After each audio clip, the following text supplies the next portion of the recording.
ये किसी दूसरे सूबे के खिलाफ धमकी अमेज बयाना देते हैं, फिर कहते हैं जी वहां पे हम जाएंगे, ये करेंगे, वो करेंगे। ये काम तो नहीं हम करने देंगे।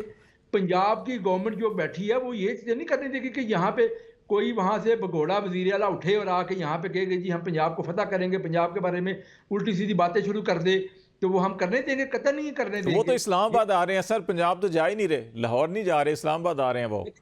सुने, ये अटक से गुजर के इन्होंने आना होता है। अटक जो है ना वो पंजाब का हिस्सा है, इनको शायद ये नहीं पता इस चीज का। तो देखें, मतलब मेरी ये मेरी कह रहे हैं गुजारिश, गुजरने पे भी पाबंदी है। अच्छा देखिए मेरी जबरदस्त आफत साहब, ये जबरदस्त। अच्छा वो अच्छा मैं, जिशान साहब बात कंप्लीट कर लें।